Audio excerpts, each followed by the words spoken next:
la implementación del programa Procede en los ejidos. A raíz de las mediciones que se hicieron, tanto por el INEGI como por el Registro Agrario Nacional, resultaron algunas superficies que no contemplaban los planos definitivos de los núcleos agrarios.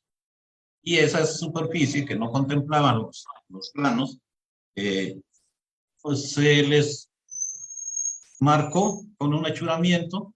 Y bueno, las zonas achuradas ya sabemos que son las que se rayan, les ponen algunas rayas en los pasos peatonales, algunas zonas restringidas. Entonces el achuramiento se utiliza para determinar o para señalar algunas zonas específicas. No nos vamos a confundir con la cuestión de las excedencias. Miren, las zonas achuradas que resultaron de la aplicación del programa Procede, efectivamente son zonas que exceden a la superficie que tienen los ejidos. No es equiparable a la excedencia que la ley nos establece en las parcelas o en la pequeña propiedad, que ya saben ustedes que nadie, ningún individuo puede tener más de una determinada superficie. En cuanto a los ejidos, los ejidatarios no podrán tener más allá del 5% de las tierras ejidales o bien el equivalente a los límites de la pequeña propiedad. Pero ese es un tema muy aparte. A lo que nos vamos a enfocar en este día, en esta noche, vamos a tratar de entender lo que es el problema de las zonas estructuradas, señaladas estas como excedencia de los ejidos y las comunidades. Miren, desafortunadamente es un tema que a pesar de estar vigente en diversos núcleos agrarios, en Guerrero tenemos alrededor del 40% de núcleos con este tipo de problemática, no la hemos atendido. La hemos dejado ahí porque de hecho no podemos identificar un procedimiento o es muy difícil ubicar un procedimiento para regularizar este tipo de tierras, con independencia de que se hicieron algunos ensayos y al final vamos a comentar una sentencia de mi querido maestro, el magistrado Aldo Saúl, que bueno, ahí se encontró ante la disyuntiva de aplicar la justicia o la legalidad, se inclinó por la justicia, que bueno, en estos casos donde no hay conflictiva, creo que es válido. Bien, vamos a recordar un poquito nuestras clases de la Facultad de Derecho y estableceremos que la propiedad de las tierras y aguas dentro de los límites del territorio nacional corresponden originariamente a la nación. ¿Por qué vamos a señalar esto? Porque en base a la clasificación de la propiedad que existe en México, se va a identificar el procedimiento para abordar este tipo de problemáticas de las zonas achuradas en los ejidos y en las comunidades. Así tenemos entonces el artículo 27 constitucional nos establece tres tipos de propiedad: la propiedad pública, la propiedad privada y la propiedad social. La propiedad pública entendida, ahora sí, como aquella propiedad que pertenece al Estado. Las escuelas públicas, los hospitales públicos, las carreteras libres, algunos espacios públicos, etcétera, son propiedad o se engloban dentro de la propiedad pública. Este tipo de propiedades, claro que es administrada por el propio Estado, que es el único con el que tiene el derecho para conceder un uso privado o un permiso para utilizar o usufructuar esas tierras. Luego tenemos la propiedad privada, que es la que el Estado otorga a los particulares para poseer, comprar, vender, arrendar, heredar, disponer de inmuebles, otro tipo de capital y otros bienes. Estos bienes no son enajenables sin la voluntad del dueño. Esas son las tierras ahí entran la propiedad privada, las tierras de pequeña propiedad, que son regidas por el derecho civil netamente. Esta propiedad privada puede pertenecer ya sea a una persona o más personas, estableciéndose en copropiedad o en condominio, cuando son algunos edificios, etc., ¿no? ¿Por qué vamos a decir esto? Porque vamos a identificar ahora sí el procedimiento que pudiéramos en todo caso ubicar para regularizar las tierras de los ejidos y comunidades que quedaron achuradas. Cuando quedaba achurado en la superficie en los núcleos agrarios, era que quedaba en conflicto o bien porque correspondía a una excedencia. Es decir, que la superficie que se le dotó al núcleo agrario, si eran 2.000 hectáreas y al medirlo con procede salen 2.500 hectáreas, pues ya es una excedencia. Una excedencia que no puedes regularizar en favor de los núcleos agrarios, porque acuérdense que el programa procede, lo que ahora es el FANAL o RAJA, vienen a realizar trabajos informativos de regularización, no vienen a otorgar ni crear derechos sobre otras tierras. Luego entonces, esas tierras que poseen los ejidos y las comunidades y que quedan como excedencia, pues quedan en la incertidumbre jurídica, porque no hay, ahora sí, un procedimiento específico para regularizarlas y quedaban ayudadas y quedaban fuera del polígono ejidal o polígono comunal. Ello con independencia de que, bueno, había la norma de la certificación que establecía que si había una superficie mayor a la que le dotaron el ejido, pero que no rebasara el 10% del total de la superficie, sí podía involucrarse a lo que ellos llamaron demasías. Es decir, que esa tierra estaba inmersa, esa superficie de más, estaba inmersa dentro del plano del núcleo agrario y no había problema, esa se certificaba. El problema surgía cuando rebasaba esa superficie del 10%. Dentro de las terrenos de propiedad privada, pudiéramos también englobar a las colonias agrícolas y ganaderas, que eso es un tema aparte. Acuérdense que la Ley Federal de Reforma Agraria establecía ese régimen de propiedad rural, ¿sí?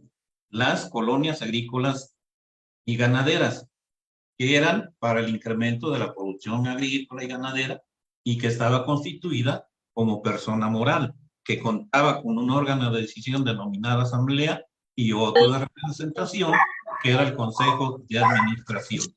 Y por último, lo que nos interesa a nosotros un poquito más es la propiedad social, que es la que le otorga el Estado a los ejidos y a las comunidades, a los nuevos centros de población, y se divide precisamente en eso, ejidos y comunidades. Si recordamos que el artículo 27 dice que todas las propiedades, que todas las tierras y aguas que están dentro del territorio nacional corresponden a la nación, luego si no es pequeña propiedad una superficie, no es propiedad pública, ni tampoco corresponde a propiedad social, entonces estamos ante una situación de que son terrenos baldíos o terrenos nacionales, que son propiedad de la nación. No vamos a confundir la propiedad pública con la propiedad de los bienes de la nación. Los terrenos de los baldíos, ya sabemos que son aquellos que no han sido medidos, ni deslindados, ni incorporados al catastro nacional de los bienes nacionales. Y los de bienes nacionales, ya sabemos que son aquellos terrenos deslindados, medidos, identificados, que ya están registrados como terrenos nacionales. Ahora bien, ya analizada esta circunstancia, eh, para poder regularizar una superficie que salió de más al ejido, es decir, rebasó el 10% de la superficie total del ejido de la comunidad y que se queda en el limbo jurídico, vamos primero a identificar a qué régimen de propiedad pertenecen esas tierras. Es lo que vamos a ubicar primero. Si se trata de tierras de pequeña propiedad, si se trata de terrenos baldíos o nacionales, o bien se trata de otra propiedad social. Ese es lo más complicado de solucionar cuando se trata de otra propiedad social. Si nosotros determinamos, por ejemplo, que esa superficie achurada que salió excedente de la que tiene el el núcleo agrario de la que le fue dotada es propiedad privada, vamos a tratar o va más bien, se va a regularizar a través de la información ad perpetuam, la usucapión que todos los códigos de los estados locales prevén. En Guerrero, por ejemplo, la información ad perpetuam la podemos ejercitar sobre tierras que hayamos poseído, pero con determinados requisitos. Y es ahí donde nos atoramos. Porque, por ejemplo,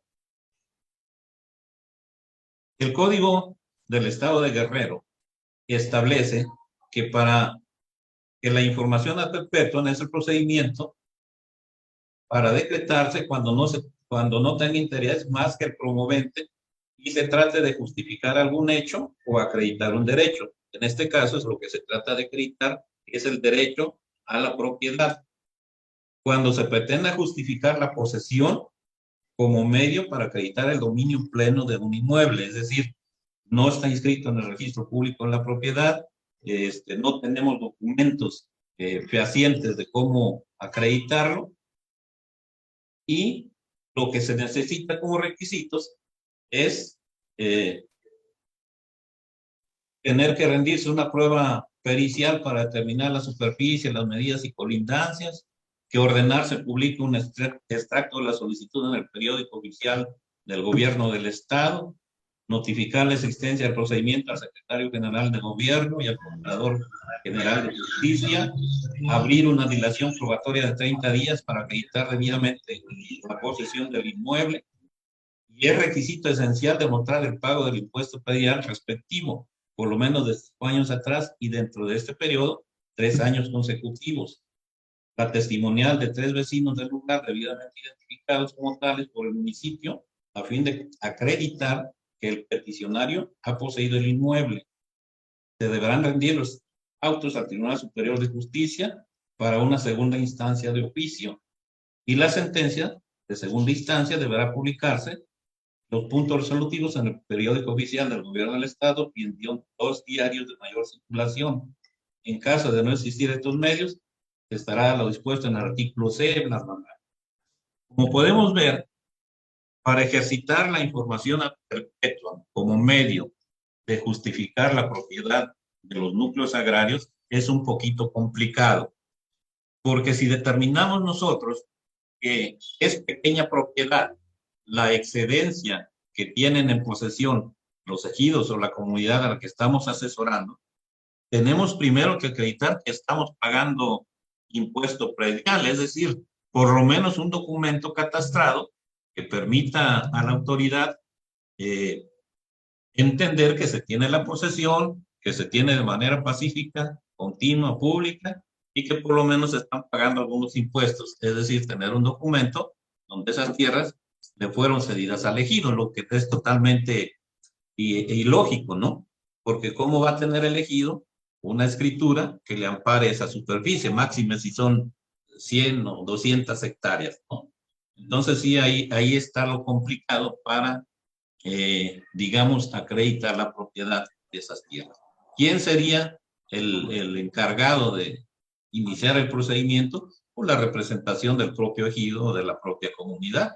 Y esas tierras no se incorporarían al ejido de inmediato o a la comunidad. Lo que se tendría que, lo que tendría que resolver la autoridad es de que esas tierras ya pertenecen al ejido, ya pertenecen a la comunidad, pero como propiedad privada, no como propiedad ejidal, no como propiedad comunal.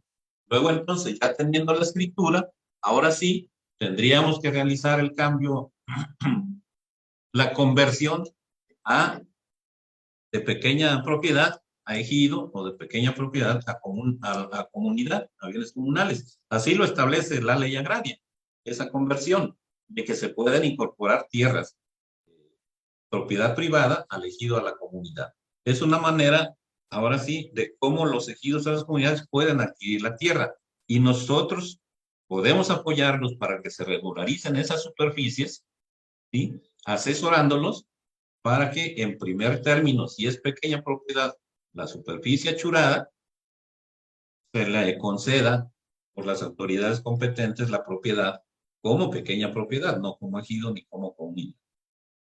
Ahora bien, si nosotros encontramos que en la investigación que se haga para apoyar a esos núcleos agrarios, de que la zona achurada pertenece ya a terrenos baldíos, ya a terrenos nacionales, bueno, en igualdad de circunstancias se tendría que hacer el procedimiento para que esos terrenos fueran adquiridos por el ejido, porque por la comunidad, dado que ellos lo están usufructuando.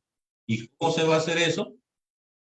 Bueno, el reglamento de la ley agraria en materia de ordenamiento de la propiedad rural establece un procedimiento específico para los terrenos baldíos y nacionales. Los terrenos baldíos y nacionales se pueden adquirir los poseedores, que son los que tienen la preferencia, a través de una subasta pública, a través de un trato directo con la nación, para que esos pasen ahora sí a conformar parte de la propiedad del solicitante. En este caso, de igual manera, no se van a incorporar como ejido y no se van a incorporar como comunidad, se van a incorporar como pequeña propiedad, dado que lo están adquiriendo a través del procedimiento que establece el reglamento, ¿sí? Que no puede hacer la conversión de pequeña propiedad a régimen de propiedad social. Eso se tendría que hacer con posterioridad, ya que se tuviera legalizada esa superficie. Y se complica más si los terrenos que nosotros ubicamos como zona achurada de los núcleos agrarios, resulta que es un terreno baldío, porque tendríamos que primero denunciar que es terreno baldío esa superficie para que el gobierno federal hiciera el procedimiento correspondiente de medición, de ubicación, de identificación y plano, se incorporara primero al padrón de los bienes nacionales y ahora sí poder entrar al procedimiento de la enajenación, ya sea en subasta pública o de manera en esos términos sería en cuanto a si los terrenos achurados son terrenos baldíos o nacionales. Ese es el procedimiento. El problema nos surge cuando identificamos que esos terrenos resultan ser del ejido o de la comunidad colindante. Y ahí el problema. En la aplicación del programa Procede, en los recorridos perimetrales que se hacían, se citaba a los colindantes, ya fueran ejidos, comunidades, pequeños propietarios, se les citaba para que juntamente con la comisión auxiliar del poblado que se estaba certificando, con los representantes de Procuraduría Agraria, con los representantes del INEGI en ese entonces, ahora con el Registro Agrario Nacional, se firmaran actas de conformidad de linderos. ¿Sí? Y con independencia de eso, resultaba que había superficies excedentes. ¿Sí? A pesar de que ya los núcleos agrarios habían firmado que estaban de acuerdo en los linderos que se habían trazado, con los trabajos del Procede o del FANAR en la actualidad. Luego entonces, si ya hay esa conformidad y hay una superficie excedente, no podemos demandar al ejido colindante porque ya hay esa conformidad, decirles, bueno, vamos a demandarlos por un conflicto de linderos para que reconozcan que es hasta acá el asunto, pero al realizar los trabajos técnicos, resulta que esa superficie no es propiedad social. Es decir, si bien la tiene el ejido, la tiene la comunidad, y los linderos se reconocen desde que fueron dotados o fueron reconocidos como tierras comunales, ¿sí? Luego entonces, ¿a qué régimen de propiedad pertenece? Ese es el detalle. Bueno, en el estado de Guerrero tenemos un sinfín de problemas en ese sentido. No hemos podido resolver. Porque fíjense, cuando yo era abogado agrario en la Costa Grande de Guerrero, me tocó un asunto bajo esta hipótesis. El ejido se llama El Embarcadero, que está en la Costa Grande del estado, donde efectivamente salió una superficie que rebasaba el 10% que permitía la normatividad. Bueno, dijeron, vamos a certificar lo que únicamente contempla el plano definitivo y lo demás lo vamos a promover a través de una jurisdicción voluntaria ante el tribunal para que se incorpore esas tierras al ejido. Y efectivamente, el Tribunal Agrario determinó que se incorporaban esas tierras como tierras ejidales ya patrimonio del núcleo agrario. Pero, oh sorpresa, viene la Comisión Nacional del Agua y demanda,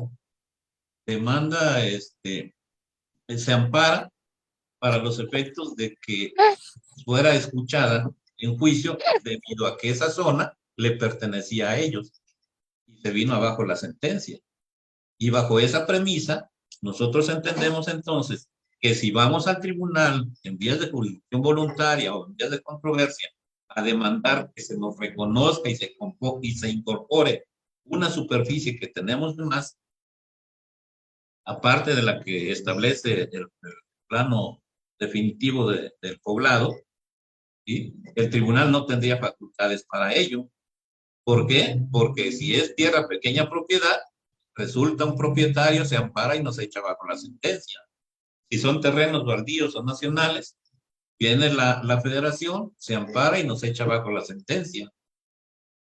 Si son terrenos de un núcleo agrario colindante, que eso es muy difícil que suceda, viene, se ampara y nos echa bajo la sentencia. Y tenemos algunos núcleos donde los planos definitivos de los núcleos se señalan como colindantes, pero oh sorpresa, cuando llevamos a cabo los trabajos de procede, resulta que hay una franja en medio que no se sabe a quién pertenece, que en realidad no son colindantes, sino que los terrenos están siendo poseídos ya sea por ejidatarios de uno o de otro núcleo. ¿Y qué hacer al respecto? No podemos ejercitar ni conflicto de límites, ni conflicto de posesión, ni reconocimiento, porque son tierras que están fuera de nuestro polígono ejidal. ¿Sí? Y ahí el detalle. Y la hazaña que tenemos que realizar como abogados es identificar a qué régimen de propiedad pertenece para que así podamos ejercitar o identificar el procedimiento que vamos a seguir para legitimarle esas tierras a favor del núcleo que las posee, porque las están poseyendo. Las están poseyendo de manera pacífica, continua y pública, sin problemas, sin conflicto de nadie. El asunto es que cuando ya se te legalizan, no falta que alguien por ahí levante la mano y diga, no, esas tierras son pequeña propiedad y eran de mi abuelo, aquí están las escrituras, etcétera. Y los juzgados del orden común, si demandan la restitución de esas tierras, obvio que tendrán que condenar al ejido a regresarlas, al legítimo propietario. Y esa es la disyuntiva a la que nosotros nos presentamos. Ahora, y cada legislación local de sus estados debe tener digamos, una manera específica de abordar lo que es la usucapión o la información ad perpetuum para que alguien acredite o se adjudique la propiedad de ciertas tierras que, bueno, no están registradas ni en el registro público de la propiedad y a veces ni siquiera en catastro municipal, ¿sí? Entonces, nos vamos a adecuar a esa normatividad existente para tratar de apoyar a los agrarios a que se adjudiquen esas tierras. Si nosotros vamos al artículo, creo que es el 9º de la ley agraria, que establece que los ejidos son propietarios de las tierras que le fueran dotadas o las que hubiese adquirido por cualquier otro título. Es decir, si hay ejidos, yo me he encontrado con algunos núcleos agrarios que tienen escrituras de las tierras colindantes. Ahí no hay tanto problema porque simplemente llevamos a cabo el procedimiento para convertir esas tierras de pequeña propiedad al régimen ejidal y se incorporan a ese régimen sin necesidad de mayor trámite. ¿Por qué? Porque ya tienen un documento que les da certeza jurídica en cuanto a la posesión de esas tierras que reclamen, que tengan en excedente, ¿sí? Ahora bien, a ver, por ahí estoy viendo un comentario que dice que no se escucha. Anuki, por ahí alguien. Sí, se escucha, maestro. ¿Los demás colegas se escuchan? Híjole, que Sí no se puedo. escucha. Sí se escucha. Ok. Bueno, entonces, Ok.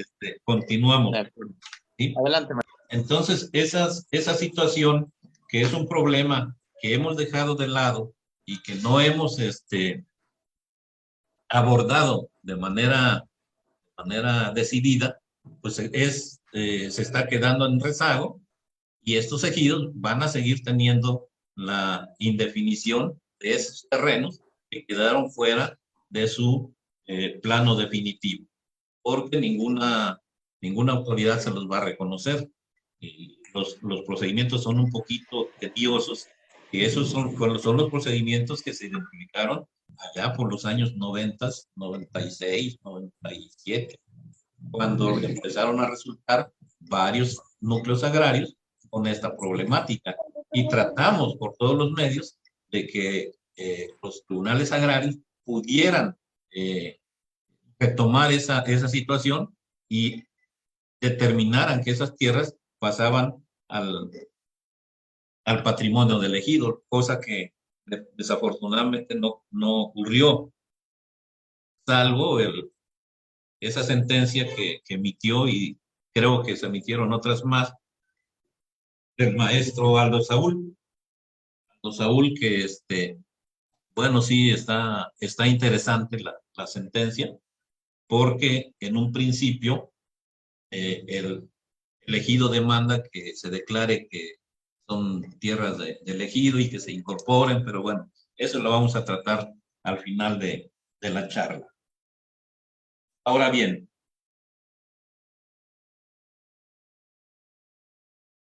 decíamos que cuando las tierras, cuando las tierras resultan ser terrenos nacionales, hay que someterse precisamente al procedimiento que establece el reglamento de la ley agraria en materia de ordenamiento de la propiedad rural. ¿Para qué? Para que los ejidos o la comunidad que tenga esa demasía y que se considere terreno nacional pueda hacer la adquisición a través de la subasta o de la manera directa con que pacte con el gobierno federal. Y ya esa superficie ahora sí pasaría al régimen ejidal si se trata de ejido, al régimen comunal si se trata de comunidad. Posteriormente, tendríamos que hacer la conversión en la propiedad para incorporarlas al ejido. Si nosotros checamos lo que dice el artículo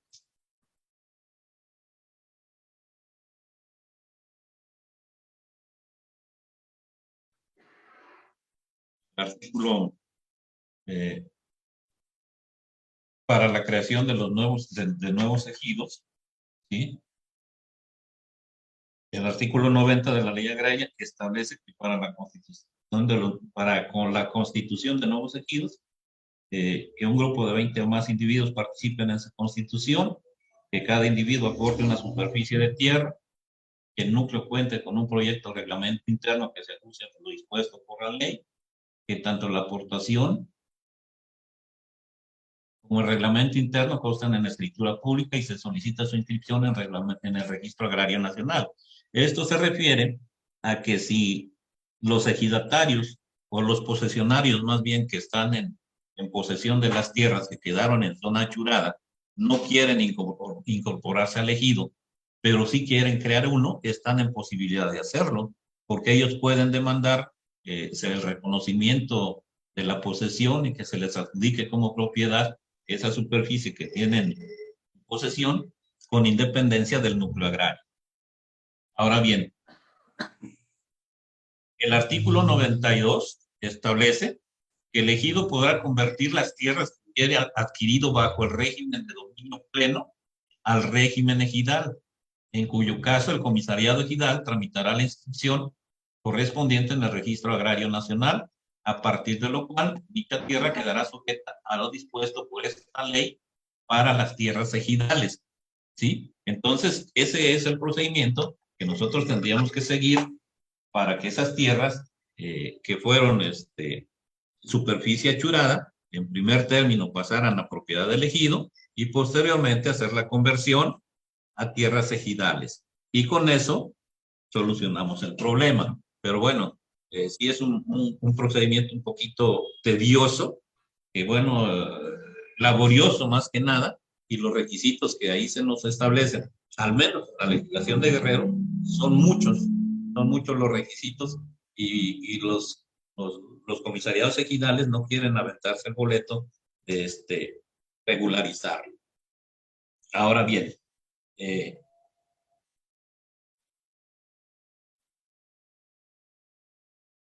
generalmente hablamos de ejidos y comunidades, pero no nada más, perdón, de ejidos, pero no nada más los ejidos están, digamos, expuestos a tener esta problemática, sino también las comunidades. Nos acostumbramos mucho los abogados a hablar de ejido y de ejido y de ejido, porque la ley agraria, hasta el artículo 97, se refiere a puros ejidos, puro ejido. Sin embargo, el artículo 107 de la propia ley nos establece que son aplicables a las comunidades todas las disposiciones que para los ejidos prevé esta ley, en lo que no contravengan lo dispuesto en este capítulo. ¿Qué quiere decir entonces? Que todo lo que nos dice la ley agraria sobre los ejidos también es aplicable a la comunidad. Y si el ejido puede incorporar tierras, pequeña propiedad, a su régimen ejidal, también la comunidad puede incorporar tierras, pequeña propiedad que haya adquirido, a bienes comunales, ¿sí? Entonces hay que aprender a tener a no dejar de vista esa relación que hay entre el ejido y la comunidad, porque salvo la cuestión de que la ley establece una protección especial para las tierras comunales, todo lo demás aplicable al ejido es aplicable a la comunidad. Y les decía que es un poquito difícil llevar a cabo los procedimientos para que regularicemos esa situación de las excedencias en zonas achuradas, le demos certeza jurídica a la tenencia de la tierra de los ejidos y las comunidades, porque desafortunadamente los requisitos que se nos piden son un poquito difíciles de conseguir, no imposibles, y con el riesgo de que si lo hacemos a través del Tribunal Agrario, se nos pueda venir abajo la resolución que se emita. Les comentaba de la sentencia que emitió el maestro Aldo Saúl en el estado de Nayarit respecto a una excedencia precisamente en un ejido. Ese ejido demandó ante el Tribunal Agrario la nulidad de los trabajos técnicos del procede y se incluye en los planos internos del ejido la superficie que con motivo de dichos trabajos técnicos fue señalada como achurada, en la cual se encuentran inmersas las parcelas que poseen diversos ejidatarios desde la dotación del ejido al poblado que nos ocupa y quedaron fuera del polígono ejidal por constituir excedencia al ser confrontado el plano definitivo con el plano resultado de las mediciones del procede, ¿sí? Aquí estamos, eso fue lo que demandó el ejido, la nulidad de los trabajos técnicos y se incorporara las tierras de la zona achurada o que había resultado achurada y que era la excedencia al plano definitivo del ejido. En consecuencia del anterior, se expida a quienes tienen la posesión de las parcelas en esa zona que nos ampare la titularidad, nos expida los certificados parcelarios, que nos ampare la titularidad de las parcelas que poseemos y que especificarán más adelante. Ahora, el tribunal no admitió la demanda en esos términos. Hizo valer la suplencia de la queja y estableció, sin embargo, este tribunal agrario, en suplencia del planteamiento deficiente de la demanda, advierte que su pretensión realmente consiste en que las parcelas que detentan desde hace muchos años se incorporen al ejido, para que de esta forma el Registro Agrario Nacional les expida el correspondiente certificado parcelario que ampare sus parcelas. Ahí yo veo una cuestión de que ya se está cambiando la litis, pero bueno, es válido. Después de la fundamentación de la demanda y de todo lo demás, las argumentaciones que en ella, de la sentencia, perdón, y las argumentaciones que en ella se virtieron, resolvió el tribunal. Primero, se declara procedente y fundada la petición formulada por los señores Fulano, Sutano y Perengano y los integrantes del comisariado ejidal del ejido de que se trata.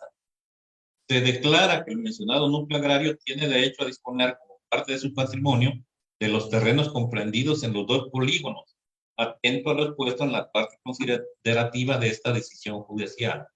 Sin embargo, deberá respetar la asignación a favor de los actores de las referidas parcelas, como lo aprobó en la Asamblea de 20 de julio de 1997, acorde a la relación que obra tal ponga. ¿Sí?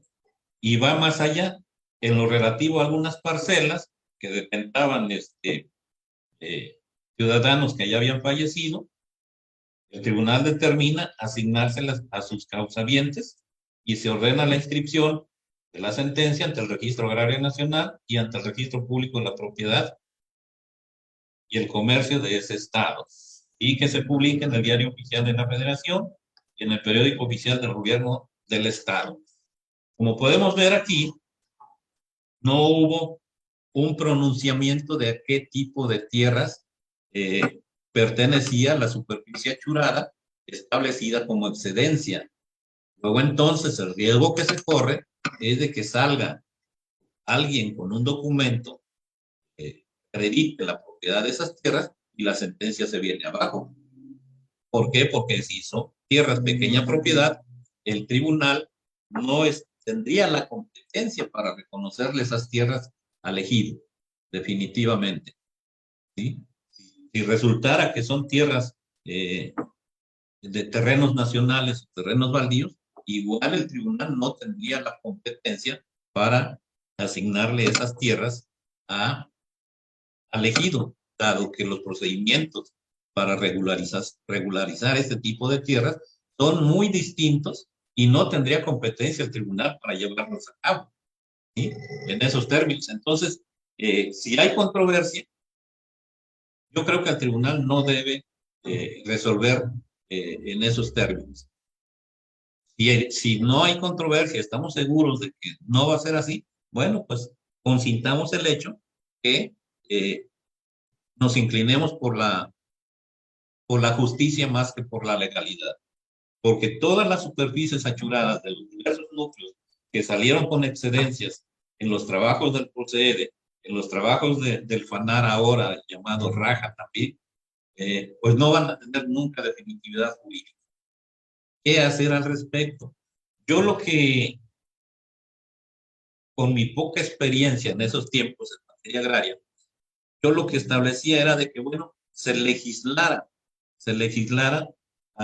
para efectos de otorgarle facultades al tribunal para que a través de una investigación exhaustiva determinara qué tipo de tierras pertenecían y en todo caso resolviera a favor del núcleo peticionario una facultad exclusiva, es decir, para regularizar esas tierras, o bien que el Congreso determinara que aquellos núcleos agrarios que hubieran poseído tierras bajo el régimen que tuvieran, pero de manera pública, pacífica, continua, desde que fueron votados, se les incorporara a su plano definitivo. eran las cuestiones que yo más o menos veía más sencillas para que se regularizara esta situación de estos núcleos agrarios.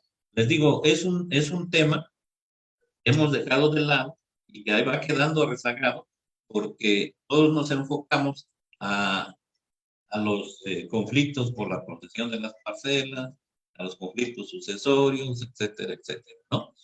He visto en el grupo que el licenciado Sergio tiene por ahí, los diversos grupos que tienen, más enfocado en la problemática a esas circunstancias. Yo considero que, en efecto, la problemática mayor en los núcleos agrarios es precisamente la cuestión de la posesión y la cuestión de los conflictos sucesorios. Ahora bien, hasta aquí no sé si habría alguna pregunta, alguna duda, quieran que las ampliemos a algo más. Vamos a concluir diciendo que la demasía y la excedencia que mucho se manejó con los visitadores agrarios, incluso se confundían en cuanto al término. Algunos decían ashurada, no es ashurada, es ashurada, tal como suena. Y la demasía es cuando no rebasa el 10% de la superficie total que ampara el plano definitivo del ejido y que se encuentra inmersa dentro del caudal de la superficie. Es decir, no tiene una identificación precisa de dónde se ubica ese 10%. Va confundido en todo el plano definitivo. Y la excedencia no, es la que modifica el plano. Es decir, por eso el achuramiento. Levantaban el recorrido perimetral del ejido de la comunidad, levantaban el plano, lo concatenaban con el plano definitivo y ahí se establecía qué superficie estaba fuera de ese documento. No le amparaban la propiedad del ejido. Y bueno, esa zona, esa superficie se rayaba, se achuraba y quedaba fuera. El otro achuramiento que se hacía en los ejidos son en superficies que se quedaron en conflicto, también para identificarlas. Bien, con esta aclaración entonces pasaríamos a una ronda de preguntas. Si alguien tiene alguna duda, igual si no... Muy bien, colegas. Un segundito para llevar un orden, no irnos así. Van a levantar la manita y los vamos a ir así, resolviendo una serie de preguntas. Y si pueden, bueno, más bien apóyenos con su cámara para que sea más dinámico, que el ponente los pueda ver y todos puedan interactuar. Esa es la idea de estas charlas.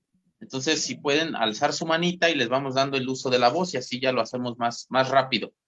Adelante, licenciado Julio Rafael.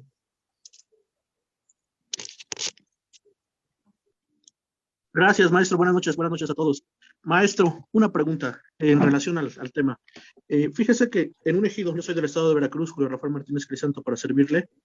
Resulta que al momento de que pasó, procede, hace algunos años a este ejido, me comentan unos ejidatarios que ellos, los que fueron a medir, midieron hasta las barrancas. Entonces, en lugar de que las medidas...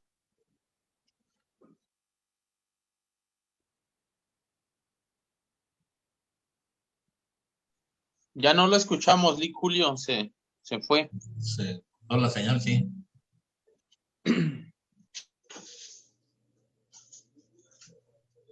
Dentro del plano, porque ya midieron las barrancas, midieron zanjas, y por eso es cuando ya no aparecen ellos, ¿no? Entonces, en el plano, después dice que, bueno, que es una superficie achurada. ¿Ahí qué se podría realizar, maestro? Bien, a lo que te entiendo es que al medir las barrancas, las zanjas, todo lo que pudiera corresponder a zona general, la incluyeron dentro del plano. Y por eso resultó una excelencia. ¿Sí es así? No línea recta, sino que midieron también barrancas y todo eso, ¿no? Entonces, haga de cuenta que midieron una curva, una U. En lugar de que fuera recta, miden en forma de U. Y por eso resultan los metros, las 20 hectáreas, por ejemplo, resultan 20 hectáreas o 200 hectáreas, pero no fueron las 200 hectáreas en línea recta, como lo mencionaba, como lo hicieron en algún principio, sino que midieron esas barrancas. Esa profundidad también las midieron. Ujú. Bien, en este caso, pudiera hacerse iniciar un procedimiento para rectificar las medidas. Miren, les decía al principio que los trabajos del procede, o que vino a realizar el procede, son trabajos meramente informativos. No vienen a crear derechos, ni a otorgar posesión, ni mucho menos. No son informativos. Lo que quiere decir que si hay un conflicto de linderos, por ejemplo, o hay una indecisión en cuanto a la superficie o a las mediciones que se hayan realizado, se pueden impugnar estos resultados para que se tome como base el plano definitivo del ejido, no los trabajos del procede. Eso nos debe quedar claro como abogados, que cualquier trabajo que haya realizado el procede es meramente informativo. Ahora, si bien es cierto que la ley agraria establece una determinada, un término para poder impugnar los errores que pudieran haberse cometido, que te da el término de 90 días, y ya después son firmes y definitivos, eso no incide en que si tú argumentas que los planos definitivos no contemplan, no son apegados a lo que resolvió el proceder, los puedes impugnar, con independencia de que te aplicaran la prescripción, ¿no?, de la acción en los 90 días. Así es. Entonces lo que pudieras hacer es eso, iniciar un procedimiento para que se rectificara, y en todo caso quienes se vieron afectados promovieran ante el tribunal, hicieran el intento de promover unas diligencias de apeo y deslinde. ¿Sí? Yo nunca lo he hecho, ¿eh? No, en los 26, 28 años que tengo litigando en materia agraria, siempre digo voy a promover unas diligencias de apeo y deslinde, pero al último pasan algunas cosas y ya no las llevo a cabo. Pero sí sería conveniente que involucráramos a los tribunales en esos términos para rectificar las cuestiones que se hayan realizado mal con los trabajos del proceder. Correcto, maestro. Le agradezco mucho su atención y su apoyo. Muchas gracias. Muy bien, maestro, muy amable. Adelante, Lic Fernando Méndez, si puede apoyarnos prendiendo su cámara, estaría excelente.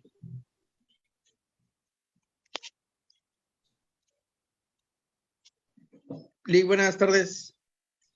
Tengo una duda. Entiendo bien lo que es la superficie achurada. ¿Sí? Nada más lo que tengo duda es cómo poder identificar a qué régimen de propiedad pertenece para saber si vamos a tramitar el asunto a través de la información ad perpetuum o vamos a través del SEDATU si se tratara de un terreno nacional o baldío. ¿Cómo podemos saber qué tipo de régimen es esa superficie achurada? Sí, claro. Es un trabajo un poquito complicado. Lo que tienes que hacer primero es analizar los antecedentes del núcleo agrario. Ustedes recuerdan las actas de posesión y deslinde y las resoluciones presidenciales establecían de dónde se obtenía la superficie que le iban a dotar al ejido, de la hacienda de los magueyes, de la compañía deslindadora Lana. Entonces, seguir esa línea de esos antecedentes para ver si esa superficie se encuentra dentro de esa propiedad que fue afectada, y determinaríamos que es pequeña propiedad, ¿no? Ahora, si vamos al archivo, al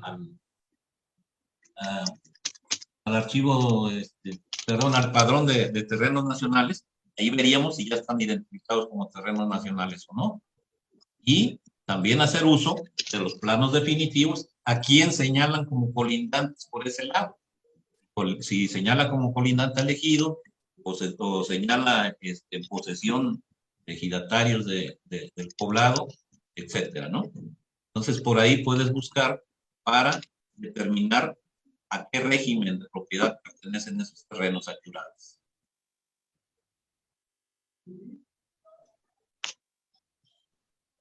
Ok, perfecto. Muchas gracias, Lick. Gracias, maestro. Gracias. Vamos con la siguiente. Adelante, dice señora Elenita. Adelante.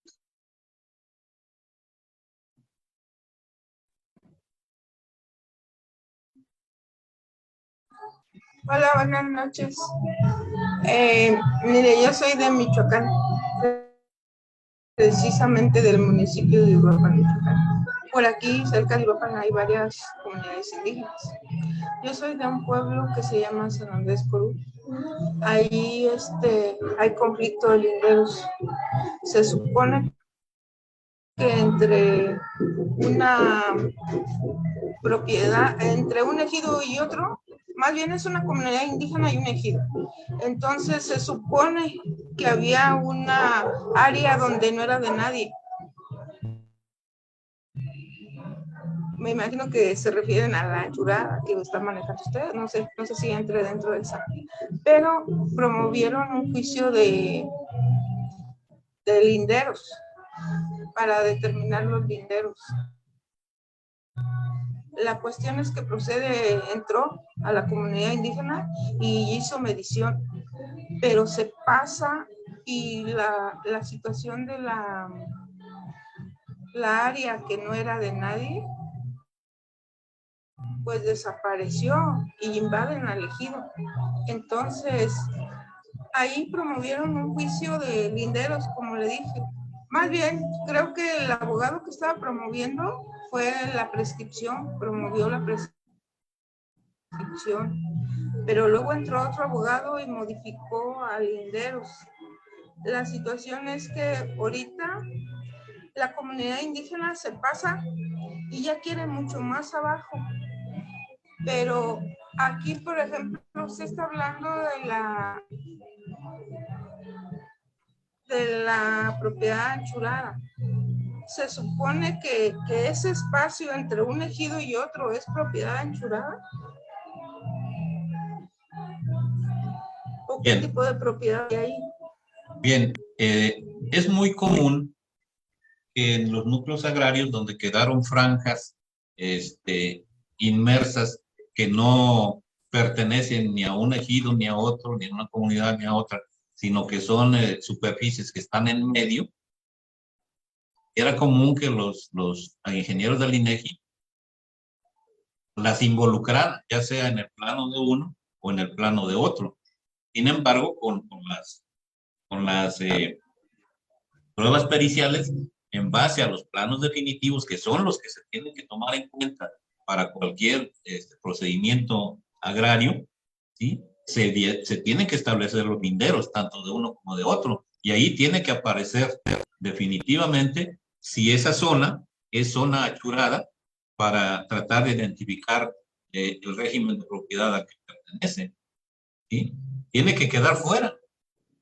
Son zonas que no quedaron, se puede decir, achuradas, porque los linderos del ejido o de la comunidad están plenamente establecidos.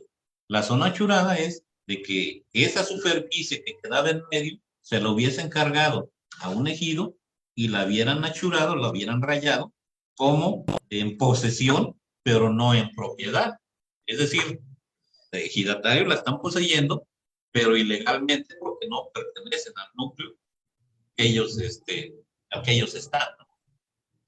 Entonces, sí, en este caso sería muy conveniente de que en esos juicios que se establecieron como juicios conflicto por linderos, se solicitaran las carpetas de campo al Archivo General Agrario para que se tomaran como base y se establecieran los linderos tanto de la comunidad como del ejido.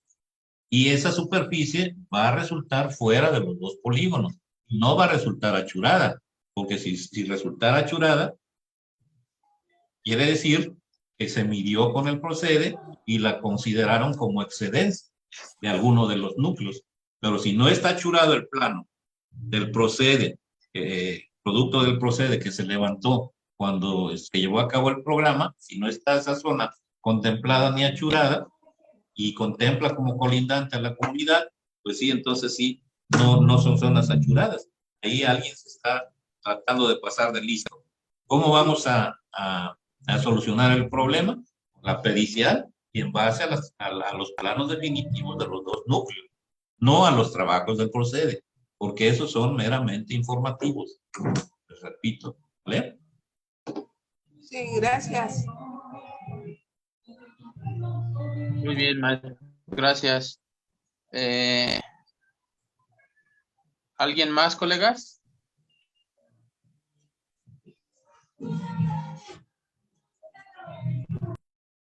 Sí, su servidor. Adelante, licenciado Eulogio. Adelante. De la exposición del maestro, cuando refiere que la propiedad de las tierras y las aguas que comprende dentro de los límites del territorio nacional, corresponde originalmente a la nación. De la exposición de las tierras achuradas, creo conveniente, como bien lo expuso el maestro, analizar particularmente cada caso, ¿no? Para efectos de regularizarla. En ese sentido, creo también conveniente comentar de que no existe una legislación aplicable para regularizar este tipo de tierras achuradas. Así lo entendí. En ese sentido, creo también que se crea un programa para efecto de que se contemple en los términos y formas cómo regularizar este tipo de tierra, ¿no? Es en cuanto.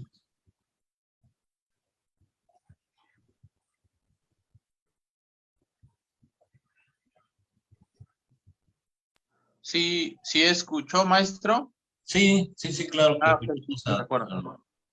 al licenciado Eulogio, estamos de acuerdo con él en el sentido de que tiene que buscarse la manera de cómo flexibilizar los procedimientos para que se pueda dar certeza jurídica a las tierras que los núcleos agrarios poseen y que les fueron dejadas fuera del poblado, perdón, del plano definitivo, porque es muy complicado el identificar el régimen de propiedad al que pertenecen y mucho más complicado cumplir con los requisitos. Entonces, lo que se tendría que hacer es buscar una alternativa para simplificar un procedimiento que pudiera beneficiar a los núcleos agrarios y esas tierras se incorporaran al patrimonio.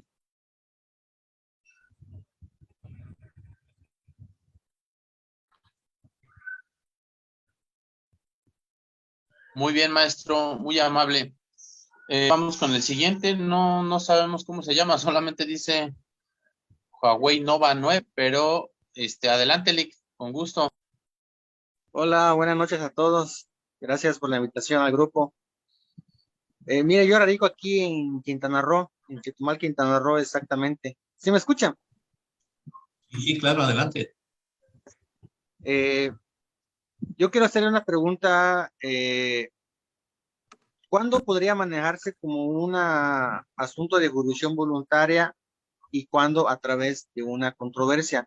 Aquí el ponente manifestó que hay una sentencia de Aldo Muñoz, que era magistrado aquí en Quintana Roo un tiempo, y dijo que probablemente en un futuro pudiera existir algún propietario de esas tierras. Entonces quiero entender que ese juicio fue a través de una jurisdicción voluntaria. Otra cosa, yo estaba pensando si se puede hacer una jurisdicción voluntaria, mandando a llamar a la SEDATU como propietaria del terreno nacionales y al RAM. Porque aquí en Quintana Roo hay muchos ejidos que tienen superficies en excedencia y me han preguntado que cómo pueden regularizar esa superficie a través del Tribunal Agrario. Gracias. Sí, el Tribunal Agrario, desafortunadamente, si leemos con detenimiento lo que establece el artículo 18 de la Ley Orgánica de los Tribunales Agrarios, no vamos a encontrar la competencia para este tipo de asuntos. Máxime que si ejercitamos una jurisdicción voluntaria, que es la única que pudiera ejercitarse, o bien controversia agraria, pero cuando esas tierras se pretendan involucrar a otro núcleo colindante, ¿sí? No tiene competencia para ello. ¿Por qué? Porque no hemos identificado a qué tipo de tierras pertenece. Si nosotros llamamos como tercero interesado, como parte o parte demandada, etcétera, a la SEDATU, no tenemos la certeza de que esa tierra sean terrenos baldíos o terrenos nacionales, ¿sí? Si tenemos la certeza de que son terrenos nacionales, bueno, lo que tendríamos que hacer es orientar al ejido para que lleve a cabo el procedimiento que establece el reglamento de la ley agraria en materia de ordenamiento de la propiedad rural, para que pudieran, en todo caso, adjudicarse esas tierras, darle certeza, pero no a través del tribunal agrario. Yo ya tengo la experiencia de que me echaron abajo 2 sentencias que promoví en vía de jurisdicción voluntaria al tribunal, otorgó las tierras al núcleo accionario, pero se vinieron abajo porque no cometí el error de no haber primero investigado a qué régimen de propiedad pertenecían esas tierras, ¿no? Esa superficie. Así es. Entonces, de los errores se aprende. Y lo que tenemos que hacer aquí es lo primero, identificar qué régimen de propiedad. Si son terrenos nacionales, si son terrenos baldíos, si es pequeña propiedad, si pertenecen a colonias agrícolas, etcétera, ¿no? Para de ahí, ahora sí, identificar el procedimiento que puede seguir en cada uno de ellos y legalizarles las tierras a los núcleos agrarios. Por ejemplo, si tú vas y dices el ejido de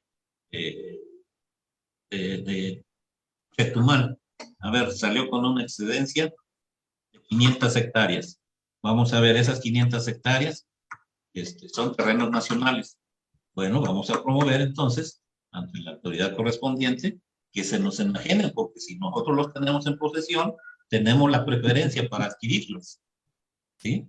Ya que se te otorgaron esas tierras con los documentos correspondientes, ahora sí, con base en la ley agraria, las incorporas al régimen ejidal o comunal, dependiendo de qué se trate la propiedad.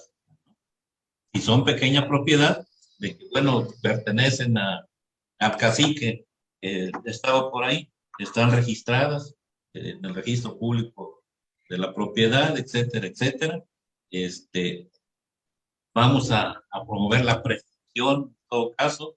Si vemos que no hay un propietario identificado, pero sí se identifica la superficie como pequeña propiedad, pues vamos a promover la usucapión, etcétera, ¿no? La información al respecto, dependiendo del estado como la catalogue, ¿no? Esa figura, en esos términos. Y no nos desgastamos yendo al tribunal a promover un juicio que definitivamente algunos magistrados te van a declarar improcedente. Aquí en Guerrero hubo algunos tribunales que empezaron a admitir las demandas así, pero cuando vieron que se caían por motivo de los amparos, dijeron no, mejor le paramos y que se busque el procedimiento específico para que regularicen las tierras de los ejidos y las comunidades. Ok, maestro, muy claro. Gracias. Gracias, maestro, muy amable. ¿Alguien más, colega?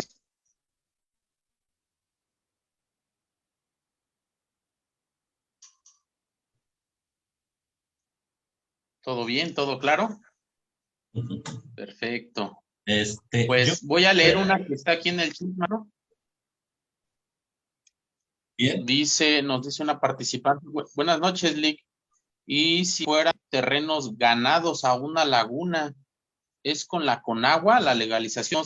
No sé si se entiende o que nos la formule. No, sí se entiende. Sí se entiende. Lo que pasa es de que muchas veces esas no quedaron como zonas sagradas, sino que el río cambió su curso y van quedando las superficies, y entonces hay que verificar si esa superficie se sigue considerando como zona federal. Si se sigue considerando como zona federal, es obvio que con la Conagua hay que promover la concesión para que el ejido siga usufructuando esas tierras. En esos términos. Tiene la preferencia porque es colindante. Excelente, maestro. Muy amable. Esperamos que a la licenciada Yaceli le haya quedado resuelta su duda. Por aquí tenemos una manita del licenciado Daniel García del Alex. Si nos puede apoyar prendiendo su cámara, estará excelente. Si no, pues adelante también. Mire, ya participé, solo cambié el nombre. Ah, ok, de acuerdo. Perfecto, pues creo que al parecer ya no hay más dudas. Bien, como cuestión adicional, Sergio, y dadas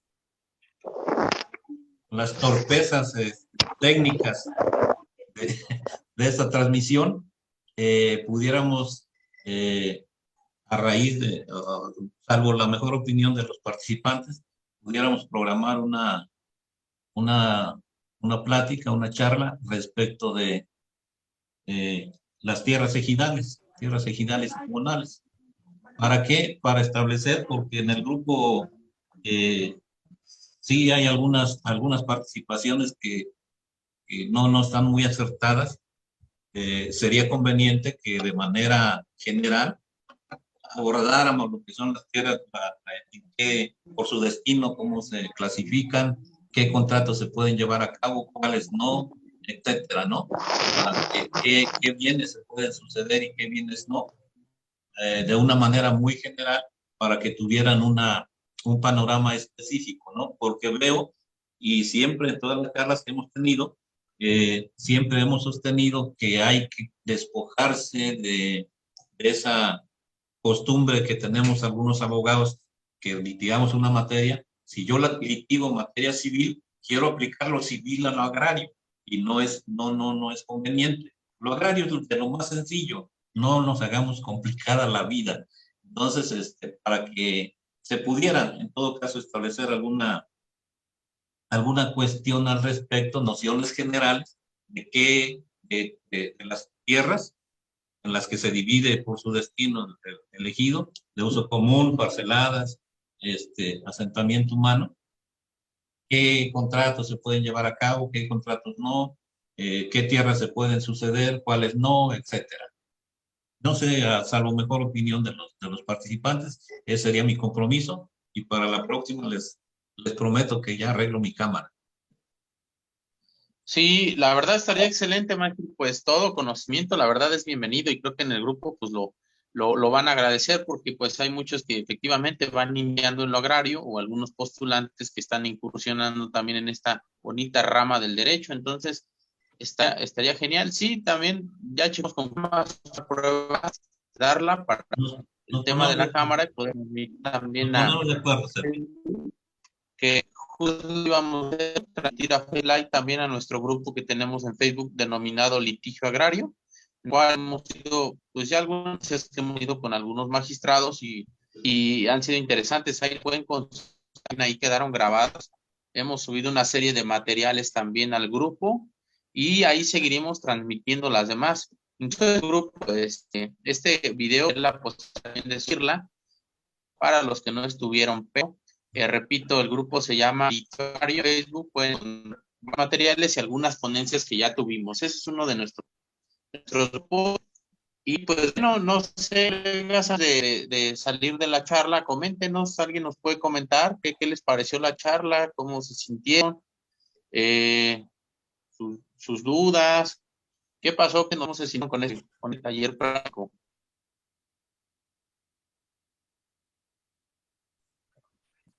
Bien, Sergio, pues les agradezco a todos su atención. Quedamos pendientes de las pláticas que haya, y nos coordinamos. Saludos a todos. Me pueden contactar a través de los grupos que tenemos. Cualquier consulta, cualquier opinión, estamos para servirles. Muchas gracias, maestro. Descanses y saludos. Ya les estamos ahí la Gracias, orden. maestro. Gracias. Gracias, maestro. Saludos desde Saltillo. Saludos Gracias. hasta Saltillo. Gracias. Buenas noches. Gracias, saludos de Tamaulipas.